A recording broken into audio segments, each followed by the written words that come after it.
दखल घेण्यात आली आहे। इमारती पाडण्याच्या मनपाच्या नोटीस कोणत्या अधिकारात रोखल्या? हायकोर्टाचा सवाल। नवी मुंबई मनपानं बेकायदा इमारतींना बजावली होती नोटीस।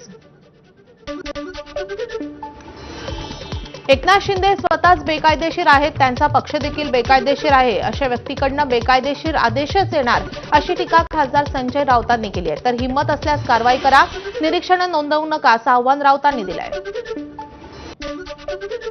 दिवंगत आनंद दिघेंचा केवळ जिल्हा प्रमुख होते, खासदार संजय राऊत यांचं वक्तव्य। तर दिघेंचा फोटो बाळासाहेबांच्या बाजूला लावून काय साध्य करताय? ठाकरे ब्रँडचं महत्त्व कमी करायचं आहे म्हणून हे तुम्ही करत आहात का? संजय राऊतांचा सवाल।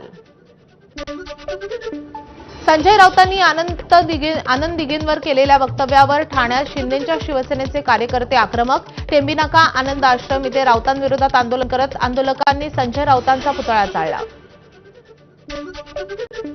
बाळासाहेब ठाकरे ब्रँड होते, तुम्ही ब्रँड नाही, असं फडणवीसांनी उद्धव ठाकरेंना म्हटलं होतं। त्यावर तुम्ही ब्रँड नाही तर नशा नसलेली ब्रँडी आहात, अशी खोचक टीका करत संजय राऊतांनी फडणवीस आणि शिंदेंवर निशाणा साधलाय। संपत्तीच्या वादामध्ये उद्धव ठाकरे आणि आदित्य ठाकरे हस्तक्षेप करत असल्याचा उपेंद्र पावसकरच्या अटकेनंतर आरोप, सूत्रांची माहिती। तर अटक केलेला उपेंद्र पावसकरचे काका बाळासाहेबांचे अंगरक्षक होते, अशी माहिती। मोदींच्या वाढदिवसाचं कव्हरेज वळवण्यासाठी मीनाताई ठाकरेंच्या पुतळ्यावर लाल रंग फेकल्याची घटना घडवण्यात आली का? भाजप प्रवक्ते नवनाथ बन यांचा सवाल। हे षडयंत्र आहे का? याबाबत चौकशी करण्याची नवनाथ बन यांची मागणी। काल बीडमध्ये बोलताना अजित पवारांनी माणूसही हरू देऊ नका असा सल्ला दिला। तर आज शरद पवारांनी पत्रकार परिषदेमध्ये एकीची वीण उसवू देऊ नका, कटुता कमी करा, सुसंवाद वाढवा असा सल्ला दिला। त्यामुळे शरद पवार आणि अजित पवारांचं सामाजिक सलोखा विषयावर एकमत झाल्याचं दिसतंय।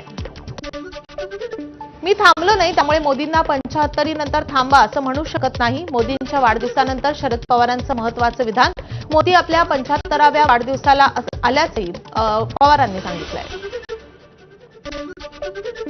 75 नंतर थांबू असं बोललोच नव्हतं, असं काही लोक म्हणतात, असं म्हणत शरद पवारांनी सरसंघचालक मोहन भागवतांनी काही दिवसांपूर्वी केलेल्या वक्तव्यावरून टोला लगावलाय।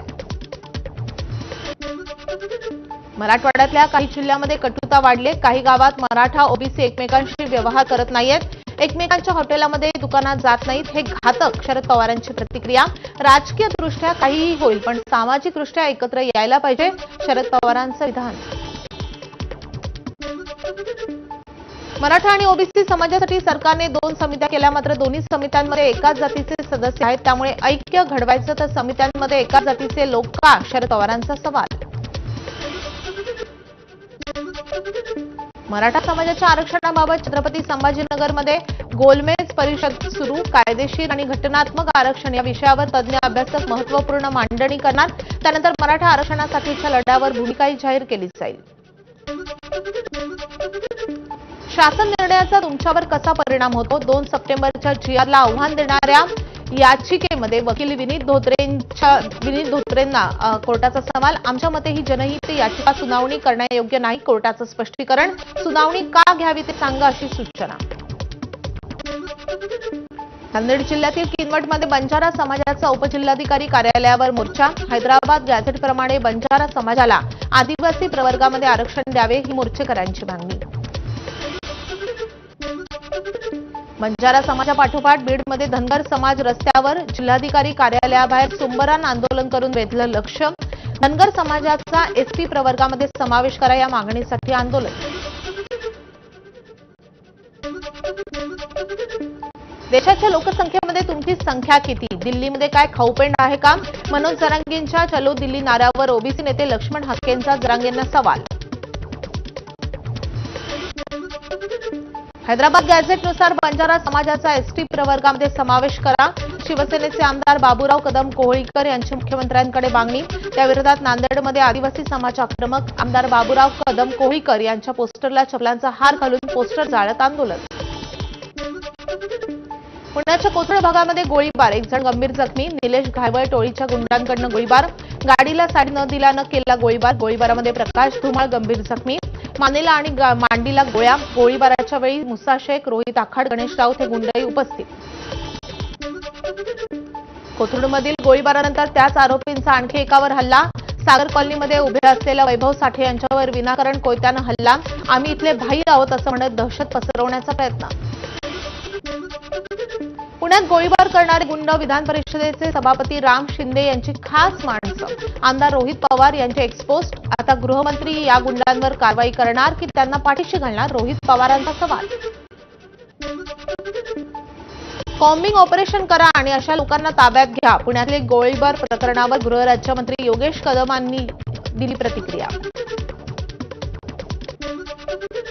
सांगलीच्या कुरळप सर्वसेवा सोसायटीच्या सर्वसाधारण सभेमध्ये सत्ताधारी आणि विरोधकांकडून एकमेकांच्या अंगावर धावत धक्काबुक्की. 800 पैकी 121 सभासद हे दुसऱ्या सोसायटीमधले सदस्य आहेत. त्यांची नावं सोसायटीमधून कमी करण्याची विरोधकांची मागणी. सत्ताधाऱ्यांनी केला विरोध आणि राळा.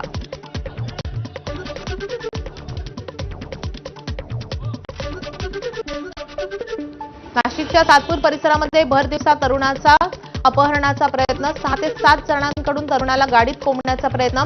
जीव मुठीत धरून तरुणानं पळ काढत गाठले पोलीस ठाणे. सातपूर पोलीस ठाण्यामध्ये गुन्हा दाखल. मोबाईल शूटिंगच्या आधारे पोलिसांचा तपास सुरू. बॅनर लावण्यावरून भाजप आणि शिंदेच्या शिवसेनेच्या कार्यकर्त्यांमध्ये राडा. कल्याणच्या शहाड परिसरातली घटना. एकमेकांना केली बेदम मारहाण. खडकपाडा पोलीस ठाण्यामध्ये परस्पर विरोधी गुन्हे दाखल. मालेगाव बॉम्बस्फोट प्रकरणी निर्दोष सुटलेल्यांना हायकोर्टाची नोटीस. साध्वी प्रज्ञासिंह ठाकूर, लेफ्टनंट कर्नल प्रसाद पुरोहितसह 7 जणांना नोटिसा. 6 आठवड्यानंतर होणार पुढची सुनावणी. यवतमाळ चारणीमध्ये पालिकेविरोधात रस्त्यावर रांगोळी काढून मनसेचं आंदोलन. गांधी गेट ते डॉ. बाबासाहेब आंबेडकर रस्ता दुरुस्त करण्याची मागणी.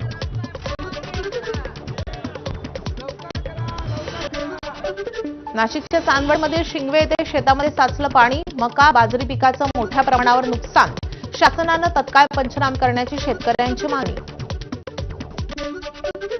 दक्षिण सोलापूर तालुक्यामध्ये मुसळधार पावसामुळे शेतीला तळ्याचं स्वरूप. हातातोंडाशी आलेलं खरीप पीक पूर्णतः पाण्याखाली.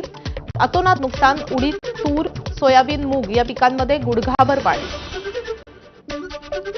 सोलापुरातील मुसळधार पावसामुळे अक्कलकोट वाघदरी रस्ता बंद. शिरसी येथील पूल पाण्याखाली गेल्यानं रस्ता बंद. परभणी जिल्ह्यामध्ये पावसाची संततधार सुरूच. नगदी पिकं अद्याप पाण्याखाली. प्रशासनाकडून पंचनामेही नाहीत. मदत कधी मिळणार, शेतकऱ्यांचा सवाल. नंदुरबारमधील तापी नदीच्या सारंगखेडा आणि प्रकाशा बॅरेजचे दरवाजे उघडले. सारंगखेड्याचे 8 दरवाजे तर प्रकाशाचे 9 दरवाजे पूर्ण क्षमतेने उघडले. तापी नदी पात्रात मोठ्या प्रमाणात पाण्याचा विसर्ग.